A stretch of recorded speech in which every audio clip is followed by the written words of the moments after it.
नमस्कार दोस्तों, स्वागत है आपका आज के मुख्य समाचार में, जिसमें सबसे पहली और बड़ी खबर में आपको बताएंगे कि जम्मू कश्मीर पर पीएम मोदी की बैठक, पाकिस्तान में मची खलबली और सेना प्रमुख संग आईएसआई मुख्यालय पहुंचे इमरान। दूसरी बड़ी खबर में जिक्र होगा कि एलओसी के लाल चौक तक हाई अलर्ट, पीएम मोदी के साथ जम्मू कश्मीर पर सुप्रीम मीटिंग की तैयारियां हो चुकी हैं पूरी। और तीसरी बड़ी खबर में आपको बताएंगे कि पीएम मोदी की मीटिंग से पहले महबूबा मुफ्ती के खिलाफ जम्मू में प्रदर्शन। दोस्तों, हर एक खबर की गहराई में आपको ले जाएंगे, लेकिन उससे पहले अगर आपको विदेश की सेना और पीएम मोदी पर पूरा भरोसा है तो आप अभी इस वीडियो को लाइक कीजिए और इस लाल बटन को दबा के चैनल को फ्री में सब्सक्राइब करके घंटी बजाकर कमेंट में लिखिए जय हिंद। दोस्तों, रुक करते हैं तमाम बड़ी खबरों की तरफ। जम्मू कश्मीर पर पीएम की बैठक, पाकिस्तान में मची खलबली, सेना प्रमुख संग आईएसआई मुख्यालय पहुंचे इमरान। जी हां दोस्तों, प्रधानमंत्री नरेंद्र मोदी ने जम्मू कश्मीर में राजनीतिक प्रक्रिया शुरू करने के उद्देश्य गुरुवार को नई दिल्ली में सर्वदलीय बैठक बुलाई है। दिल्ली में जम्मू कश्मीर के नेताओं के साथ पीएम मोदी की बैठक से पहले पाकिस्तान में खलबली मच गई है।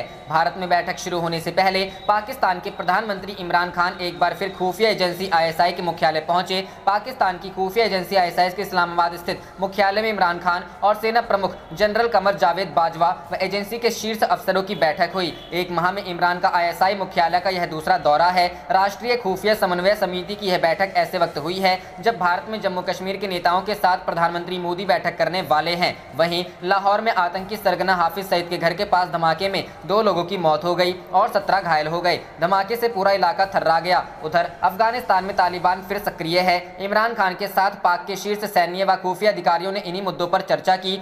एनआईसीसी की हाल ही में स्थापना की गई है। पाकिस्तान के विदेश मंत्रालय के कार्यालय के मुताबिक विदेश मंत्री शाह महमूद कुरैशी ने कहा कि पाकिस्तान ने भारत के 5 अगस्त 2019 के कदम का पूरी तरह से विरोध किया और आगे भी करता रहेगा। उन्होंने कहा कि भारत को 5 अगस्त 2019 की कार्रवाई के बाद कश्मीर में कोई और अवैध कदम उठाने से बचना चाहिए। बता दें कि प्रधानमंत्री नरेंद्र मोदी की अध्यक्षता में जम्मू कश्मीर के सर्वदलीय नेताओं की आज बैठक होनी है। मोदी सरकार ने जम्मू कश्मीर की 14 राजनीतिक पार्टियों को एक बैठक में शामिल होने का न्योता दिया है। बताया जा रहा है कि बैठक में राज्य में विधानसभा चुनाव कराए जाने पर अहम चर्चा हो सकती है। पूर्व मुख्यमंत्री और पीडीपी प्रमुख महबूबा मुफ्ती ने पीएम संग बैठक में शामिल होने का निमंत्रण मिलने की पुष्टि की। इस दौरान उन्होंने यह भी कहा कि इस बैठक में पाकिस्तान को भी शामिल किया जाना चाहिए। उनके इस बयान विवाद खड़ा। रुख करते हैं अगली खबर की तरफ। एलओसी से लाल चौक तक हाई अलर्ट, पीएम मोदी के साथ जम्मू कश्मीर पर सुप्रीम मीटिंग की तैयारियां पूरी। जी हां दोस्तों, लुटियंस दिल्ली के अफसरी बंगलों से दिल्ली के लोक कल्याण मार्ग तक बैठकों का दौर जारी है। श्रीनगर और जम्मू के जहाजों से जम्मू कश्मीर के राजनेता दिल्ली पहुंचने लगे हैं। घाटी में हाई अलर्ट के कारण नियंत्रण रेखा से श्रीनगर के चौराहों तक व्यापक बंदोबस्त जमा दिया गया है। सबके बीच पीएम नरेंद्र मोदी की सर्वदलीय बैठक के लिए प्रधानमंत्री आवास में तैयारी पूरी हो गई है। देश के सबसे संवेदनशील राज्य के मुद्दों पर होने जा रही सर्वदलीय बैठक का एजेंडा क्या है, इस पर सिर्फ कयासी लिखे, पढ़े या कहे जा रहे हैं। वहीं प्रधानमंत्री मोदी और उनकी सरकार ने इसके लिए एक बड़ा होमवर्क किया है। प्रधानमंत्री आवास पर होने वाली सर्वदलीय बैठक से पहले जम्मू कश्मीर के पूर्व मुख्यमंत्री महबूबा मुफ्ती, फारूक अब्दुल्ला और गुलाम नबी आजाद दिल्ली पहुंच गए हैं। वहीं बीजेपी की नुमाइंदगी करने के लिए पार्टी नेता और पूर्व उप मुख्यमंत्री कविंद्र गुप्ता, निर्मल सिंह और रविंद्र रैना दिल्ली आ गए हैं। हालांकि सभी को बैठक के बारे में सिर्फ संभावित जानकारियां ही बताई गई हैं। दिल्ली में होने वाली सर्वदलीय बैठक से पहले कश्मीर घाटी में सुरक्षा के पुख्ता इंतजाम कर दिए गए हैं। सुरक्षा एजेंसियों ने यह आशंका जताई है कि दिल्ली में होने वाली बैठक से पहले आतंकी किसी वारदात को अंजाम देने की कोशिश कर सकते हैं। इसके अलावा पाकिस्तान की ओर से भी नियंत्रण रेखा पर कोई साजिश हो सकती है। ऐसे में एहतियात के तौर पर एलओसी और सीमा के फॉरवर्ड इलाकों में सख्त निगहबानी की जा रही है। वह किसी विरोध प्रदर्शन की आशंका में श्रीनगर के संवेदनशील थाना क्षेत्रों रैनावाड़ी, खानियार, सफाकदल, कराल खुर्द, एमआरगंज और नौहट्टा में पुख्ता सुरक्षा बंदोबस्त हो गए हैं। सभी के साथ राज्य के हालातों पर केंद्रीय एजेंसियों की नजर बनी हुई है। गुरुवार को दिल्ली में पीएम नरेंद्र मोदी, गृह मंत्री अमित शाह, रक्षा मंत्री राजनाथ सिंह, उपराज्यपाल मनोज सिन्हा, राष्ट्रीय सुरक्षा सलाहकार अजीत डोभाल, गृह सचिव अजय भल्ला, पीएम के प्रधान सचिव पीके मिश्रा के साथ जम्मू कश्मीर के कुल 14 नेता सर्वदलीय बैठक में हिस्सा लेंगे। इस बैठक को दोपहर 3 बजे शुरू किया जाएगा और इसके करीब 3 घंटे तक चलने की उम्मीद है। बैठक में मुख्य रूप से जम्मू कश्मीर के राजनीतिक हालात, विधानसभा चुनाव कराने की संभावित स्थिति, राज्य के पुनर्गठन, परिसीमन निर्धारण, पूर्ण राज्य के रूप में जम्मू कश्मीर की दर्जा बहाली समेत कई अन्य मुद्दों पर चर्चा हो सकती है। प्रधानमंत्री की बैठक से पहले श्रीनगर से रवाना हुए महबूबा मुफ्ती ने कहा कि वह खुले मन से दिल्ली में बातचीत के लिए पहुंची हैं। वहीं बीजेपी और कांग्रेस ने कहा है कि वह राज्य के मुद्दों पर सर्वदलीय बैठक में अपनी बात रखेंगे। अनुच्छेद 370 के अंत के बाद पहली बार जम्मू कश्मीर की सभी पार्टियों के लोग एक साथ एक मंच पर पीएम से बात करेंगे। ऐसे में इस बैठक में क्या होगा, इसे लेकर सारे देश की नजर रुख करते हैं अगली खबर की तरफ। पीएम मोदी की मीटिंग से पहले महबूबा मुफ्ती के खिलाफ जम्मू में प्रदर्शन। जी हां दोस्तों, जम्मू कश्मीर को लेकर प्रधानमंत्री नरेंद्र मोदी की अगुवाई में होने वाली मीटिंग से पहले राजनीतिक हलचल तेज है। गुरुवार को जम्मू में डोगरा फ्रंट की ओर से जम्मू कश्मीर की पूर्व मुख्यमंत्री महबूबा मुफ्ती के खिलाफ प्रदर्शन किया गया। महबूबा मुफ्ती ने हाल ही में जम्मू कश्मीर के मसले पर पाकिस्तान के साथ बात करने की वकालत की थी। इसी के विरोध में गुरुवार सुबह डोगरा फ्रंट के लोगों ने यहां पर विरोध प्रदर्शन किया, महबूबा के खिलाफ नारेबाजी की और उन्हें तिहाड़ जेल में भेजने की मांग की गई। ये प्रदर्शन तब हो रहा है जब गुरुवार दोपहर को 3 बजे प्रधानमंत्री नरेंद्र मोदी जम्मू कश्मीर को लेकर अहम मीटिंग करने वाले हैं। इस मीटिंग में फारूक अब्दुल्ला, महबूबा मुफ्ती समेत जम्मू कश्मीर के अन्य नेता शामिल होंगे। इसके अलावा यूनाइटेड जम्मू नाम के संगठन द्वारा भी जम्मू में प्रदर्शन किया गया। ये प्रदर्शन मोदी सरकार के खिलाफ किया गया है, जिसमें जम्मू कश्मीर को लेकर बैठक में गुपकार संगठन को बुलाने और जम्मू क्षेत्र के संगठन को न बुलाने का विरोध किया गया है। बता दें कि बीते दिनों जब श्रीनगर में गुपकार ग्रुप की मीटिंग हुई थी, तब उसके बाद महबूबा मुफ्ती ने मीडिया से बात की थी।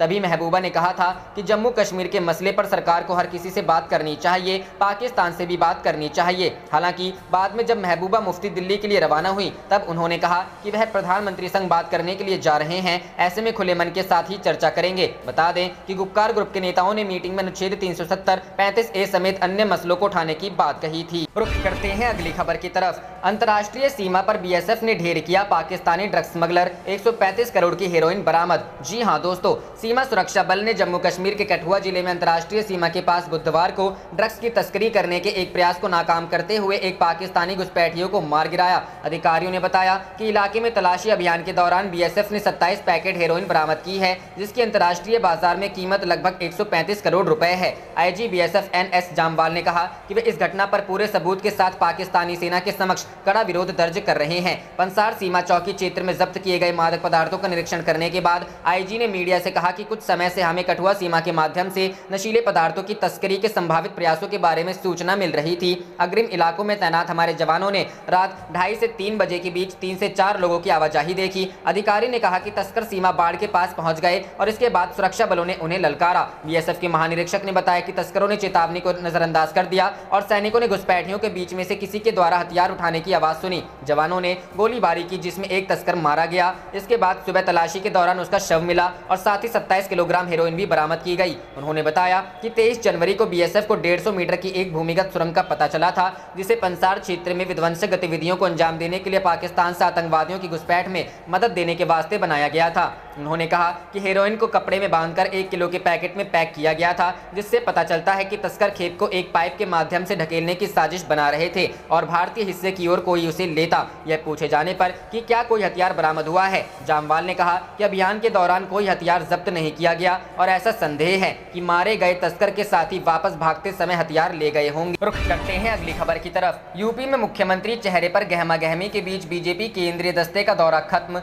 BL संतोष बोले, पार्टी के पास मोदी योगी जैसे नेता। जी हां दोस्तों, भारतीय जनता पार्टी के राष्ट्रीय महामंत्री BL संतोष और राष्ट्रीय उपाध्यक्ष और प्रदेश प्रभारी राधा मोहन सिंह बुधवार को अपने 3 दिवसीय दौरे को समाप्त कर दिल्ली लौट गए। इस दौरान उन्होंने जहां मुख्यमंत्री योगी आदित्यनाथ की जमकर तारीफ की, वहीं कैबिनेट मंत्रियों और कार्यकर्ताओं को विधानसभा चुनाव की तैयारियों का संदेश दे गए। BL संतोष ने तो खासतौर पर कोरोना से लड़ाई के इंतजाम करने के लिए योगी को सराहा। उन्होंने लखनऊ से जाते जाते मुख्यमंत्री को टैग करते हुए एक ट्वीट में कहा, 21 जून को 7.25 लाख टीकाकरण और पिछले 24 घंटे में 8.1 लाख और लोगों को टीका मिला। यह रफ्तार बढ़ रही है, बहुत बढ़िया सीएम। बता दें कि BL संतोष पिछली बार 31 मई और 1 जून को लखनऊ पहुंचे थे, तब भी उन्होंने जाते जाते योगी आदित्यनाथ के कोरोना प्रबंधन की तारीफ की थी और बिना नाम लिए उनके काम को दिल्ली के मुख्यमंत्री से बेहतर बताया था। खास बात यह है कि BL संतोष ने योगी आदित्यनाथ की तारीफ ऐसे समय में की है जब यूपी में स्वामी प्रसाद मौर्य जैसे कैबिनेट मंत्री यह कह रहे हैं कि यूपी में मुख्यमंत्री का चुनाव केंद्रीय नेतृत्व अगले साल चुनाव के बाद करेगा। माना जा रहा है कि BL संतोष अपने इस दौरे के जरिए भाजपा को अहम चुनाव से पहले संगठित दल के तौर पर सामने रखना चाहते हैं, ताकि पार्टी में केंद्रीय और राज्य नेतृत्वों में मतभेद की अफवाहों पर लगाम लगाई जा सके। सूत्रों का कहना है कि अपने पिछले दौरे में BL संतोष का ध्यान पार्टी में उठ रही असंतोष की भावना को खत्म करना था। हालांकि इस दौरे में उनका लक्ष्य भाजपा को आने वाले विधानसभा चुनाव के मद्देनजर तैयार करने का था। यह भी बताया गया है कि मंगलवार को पार्टी कैडर और मंत्रियों के साथ बैठक में केंद्रीय संगठन ने सभी नेताओं से चुनाव के लिए तैयार रहने और एकजुट होकर काम करने की सलाह दी थी। दूसरी तरफ बीएल संतोष के साथ यूपी दौरे पर पहुंचे भाजपा के राष्ट्रीय उपाध्यक्ष और यूपी प्रभारी राधा मोहन सिंह ने यहां पार्टी कार्यकर्ताओं के साथ मुलाकात की। यूपी भाजपा ने मंगलवार को ही ऐलान किया था कि वह श्यामा प्रसाद मुखर्जी की जयंती पर 23 जून से 6 जुलाई तक पौधरोपण कार्यक्रम चलाएगा। इसके अलावा पार्टी की 25 जून को 1975 में लगाई गई इमरजेंसी के 46 साल पूरे होने के मौके पर भी अलग अलग कार्यक्रम करने की योजना है। जानकारी के मुताबिक बीएल संतोष जाते जाते विपक्षी दलों द्वारा योगी सरकार पर लगाए जा रहे आरोपों से निपटने का भी मंत्र दे गए। उन्होंने अपनी प्रचार टीम को बताया कि मीडिया में आने वाले बयान कैसे हो, इस पर मुख्य तौर पर ध्यान दिया जाए और विपक्ष के झूठे दावों की पोल खोली जाए। उन्होंने यह भी कहा कि चुनाव से पहले सीएम योगी और पीएम नरेंद्र मोदी की मेहनतकश छवि को जोर शोर से प्रसारित किया जाना चाहिए। इसके अलावा यूपी सरकार की कानून का पालन करवाने वाली छवि और भ्रष्टाचार के खिलाफ जीरो टॉलरेंस नीति का भी प्रचार होना। करते हैं अगली खबर की तरफ। सीडीएस जनरल बिपिन रावत का पाकिस्तान पर नाम लेकर हमला, कहा उनकी सेना के हाथ से छूट सकता है आतंकियों का नियंत्रण। जी हां दोस्तों, chief of defence staff general Bipin Rawat का कहना है कि चीन और पाकिस्तान के साथ सीमा पर सैन्य बलों को सतर्क रहने की जरूरत है। उन्होंने कहा कि पाकिस्तान की सेना के साथ काम करने वाले कुछ आतंकी संगठन हरकत कर सकते हैं, जिससे कि भारत और पाकिस्तान के बीच तनाव बढ़ सकता है। हालांकि रावत ने कहा कि अभी मुख्य तौर पर सारा ध्यान लद्दाख में चीन के साथ लगने वाली सीमा पर है, जहां पिछले साल से ही दोनों देशों के बीच सीमा को लेकर गतिरोध बना हुआ है। रावत ने कहा कि पिछले साल से बने हालात के चलते हम चीन के साथ लगी सीमा पर सतर्क हैं, लेकिन इसका मतलब ये नहीं कि पाकिस्तान के साथ लगने वाली सीमा को लेकर लापरवाह हो जाएं। सीडीएस ने कहा, मेरा हमेशा से यही कहना रहा है कि कुछ आतंकी संगठन जो कि पाक सेना के साथ काम करते हैं के ऊपर से पाक सेना का नियंत्रण खो सकता है। ऐसे में आतंकी अगर कोई हरकत करते हैं तो इससे जाहिर तौर पर भारत और पाकिस्तान के बीच तनाव बढ़ेगा, इसलिए हमें देश की पश्चिमी सीमा पर भी सतर्क रहने की जरूरत है।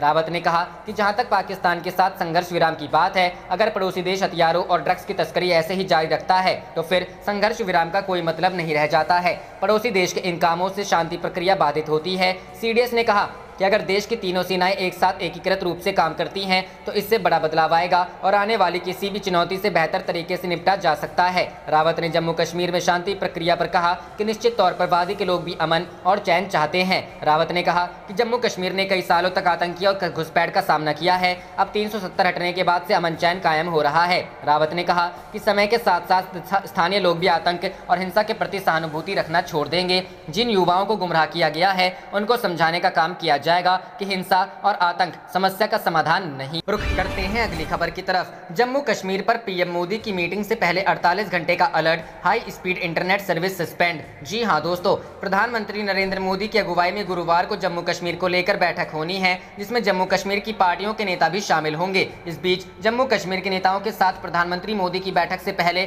जम्मू कश्मीर और नियंत्रण रेखा पर 48 घंटे का अलर्ट जारी किया गया है। साथ ही हाई स्पीड इंटरनेट सेवाएं कल भी बंद रखी जा सकती है। उधर प्रधानमंत्री के साथ दिल्ली में होने वाली जम्मू कश्मीर के नेताओं की सर्वदलीय बैठक में शामिल होने के लिए जम्मू कश्मीर की पूर्व सीएम और पीडीपी प्रमुख महबूबा मुफ्ती श्रीनगर से दिल्ली के लिए रवाना हो गई हैं। वह जम्मू कश्मीर को लेकर प्रधानमंत्री मोदी की अगुवाई में होने वाली बैठक में शामिल होंगी। जम्मू कश्मीर की राजनीतिक पार्टियों की बैठक में हिस्सा लेने के लिए जम्मू कश्मीर बीजेपी के अध्यक्ष रविंदर रैना और पार्टी नेता व पूर्व डिप्टी सीएम कविंदर गुप्ता जम्मू से दिल्ली के लिए रवाना हो गए हैं। बीते दिन ही जम्मू कश्मीर की राजनीतिक पार्टियों के गुपकार संगठन ने फैसला किया है कि वो प्रधानमंत्री नरेंद्र मोदी द्वारा बुलाई गई बैठक में शामिल होंगे। प्रधानमंत्री नरेंद्र मोदी की अगुवाई में 24 जून को जम्मू कश्मीर को लेकर बैठक होनी है, जिसमें जम्मू कश्मीर की पार्टियों नेताओं को भी बुलाया गया था। इस महाबैठक से पहले मंगलवार को श्रीनगर में गुपकार संगठन की बैठक हुई। ये मीटिंग पूर्व केंद्रीय मंत्री फारूक अब्दुल्ला के आवास पर हुई। गुपकार नेताओं की मीटिंग के बाद फारूक अब्दुल्ला ने कहा कि हम प्रधानमंत्री द्वारा बुलाई गई बैठक में शामिल होंगे।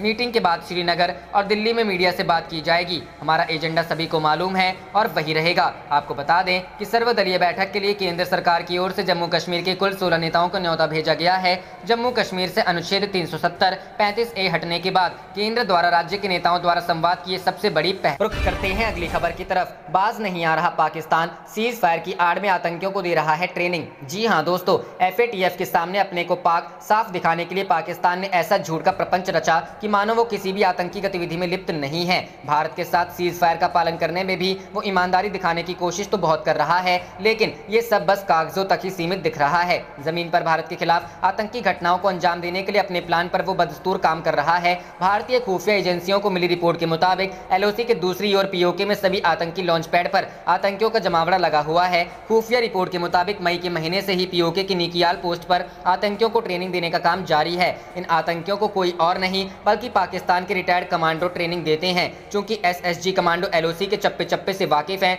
इसलिए इनका इस्तेमाल किया जा रहा है। खुफिया रिपोर्ट में इस बात का भी खुलासा हुआ कि तंगधार के दूसरी ओर POK में 5 आतंकियों का group, Uri, BG sector, Naushera में भी 1 दर्जन से ज्यादा आतंकी हैं, तो नॉर्थ कश्मीर के गुरेज की दूसरी ओर 8 से 10 हिजबुल के आतंकी, मछली सेक्टर में लश्कर आतंकी का एक और ग्रुप घुसपैठ की कोशिश को अंजाम देने की फिराक में है। सूत्रों के मुताबिक इस शॉर्ट ट्रेनिंग कोर्स में बताया गया है कि कैसे भारत सेना के एंटी इन्फिल्ट्रेशन ग्रिड को तोड़ना है, कैसे घुसपैठ के नए रूप तलाशना है। इस ट्रेनिंग में अलग अलग संगठनों के 24 आतंकी शामिल थे। इनमें 4 जैश, 10 अलबद्र और 10 लश्कर के थे। लॉन्च पैड पर आतंकियों की मौजूदगी की बात करें तो लीपा वैली के केरन सेक्टर में 6, नागाम सेक्टर में 12 आतंकी 2 अलग अलग गुट में और रामपुर सेक्टर में 6 आतंकी घुसपैठ के लिए तैयार बैठे। रुख करते हैं अगली खबर की तरफ। 80 करोड़ लोगों को नवंबर तक मिलता रहेगा फ्री राशन, योजना को मोदी कैबिनेट से मिली मंजूरी। जी हां दोस्तों, केंद्र सरकार ने प्रधानमंत्री गरीब कल्याण योजना के तहत फ्री राशन मिलने की अवधि को जुलाई से बढ़ाकर नवंबर तक कर दिया है। बुधवार को PM मोदी की अध्यक्षता में हुई कैबिनेट मीटिंग में इस फैसले पर मुहर लगाई गई।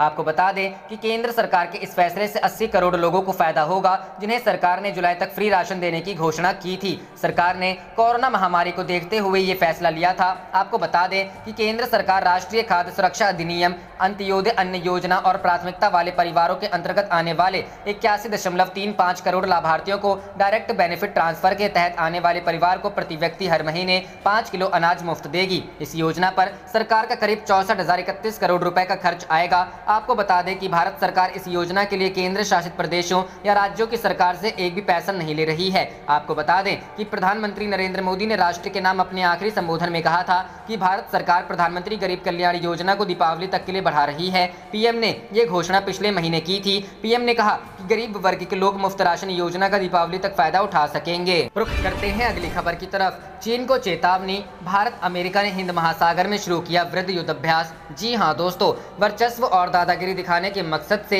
हिंद महासागर की ओर नजरें गड़ाए बैठे चीन को आज एक बार फिर से मिर्ची लगने वाली है, क्योंकि आज भारत और अमेरिका के बीच हिंद महासागर में 2 दिवसीय युद्धाभ्यास शुरू हुआ। इसमें क्षेत्र में चीन के बढ़ते प्रभुत्व को ध्यान में रखते हुए कई वायु रक्षा मंचों को शामिल किया जा रहा है। अमेरिका ने परमाणु हथियारों से लैस विमान वाहक पोत USS रोनाल्ड रीगन के नेतृत्व में पोत वाहक युद्धक समूह को तैनात किया है। साथ ही इस युद्धाभ्यास में F-18 लड़ाकू विमान और E-2C हॉक आई ऑल वेदर विमान भी हिस्सा ले रहे हैं। भारत की तरफ से जैगुआर और सुखोई 30 MKI लड़ाकू विमान, IL-78 हवा से हवा में ईंधन भरने वाले टैंकर विमान, अवाक्स विमान और युद्धक पोत कोची एवं तेग हिस्सा ले रहे हैं। भारतीय नौसेना ने भी P-8I समुद्री निगरानी विमान और MiG-29 के विमानों के अलावा अन्य पोतों एवं विमानों को युद्धाभ्यास में शामिल किया है। US carrier strike group CSG फिलहाल हिंद महासागर क्षेत्र में ही तैनात हैं। कैरियर युद्धक समूह या कैरियर स्ट्राइक ग्रुप नौसेना का बड़ा दस्ता होता है, जिसमें एक विमान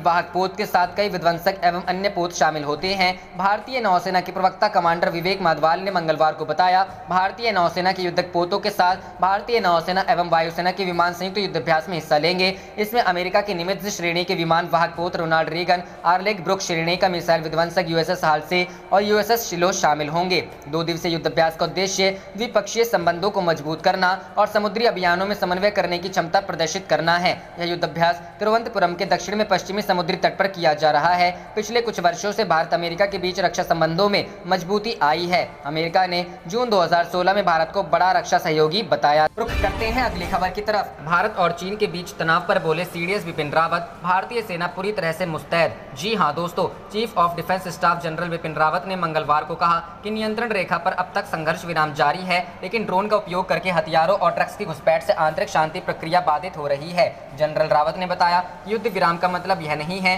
कि सीमाओं पर युद्ध विराम है, लेकिन साथ ही आप अंदरूनी इलाकों में परेशानी पैदा करते हैं। उन्होंने कहा कि LOC पर अब तक संघर्ष विराम जारी है, जो एक सकारात्मक संकेत है। साथ ही हम ड्रोन का उपयोग करके हथियारों और गोला बारूद की घुसपैठ भी देख रहे हैं। यह शांति के लिए अच्छा नहीं है, क्योंकि ये दवाएं और हथियार है आंतरिक शांति प्रक्रिया को बाधित करे। CDS ने आगे कहा कि अगर आंतरिक शक्ति प्रक्रिया बाधित होती है तो हम वास्तव में यह नहीं कह सकते कि युद्ध विराम हो रहा है। युद्ध विराम का मतलब यह नहीं है कि आप सीमाओं पर संघर्ष विराम करें, लेकिन लेकिन साथ ही आप भीतरी इलाकों में परेशानी पैदा करें। हम पूरे जम्मू और कश्मीर में शांति की झलक चाहते हैं। भारत और पाकिस्तान ने इस साल फरवरी में नियंत्रण रेखा और अन्य सभी क्षेत्रों के साथ सभी समझौतों, समझ और संघर्ष विराम की कड़ाई से पालन करने पर सहमति व्यक्त की थी। भारतीय सेना के जवानों ने बेहतरीन तैयारी की है और हालात को भांपा है। पहाड़ी इलाकों में हमारी सेना चीनी सेना के मुकाबले काफी बेहतर है। नॉर्थ फ्रंट को लेकर बिपिन रावत ने कहा कि सेना के लिए वेस्ट और नॉर्थ दोनों ही फ्रंट काफी आवश्यक हैं। हालांकि हाल ही में नॉर्दर्न फ्रंट में कुछ एक्टिविटी बढ़ी है। सेना पर बोलते हुए जनरल रावत ने कहा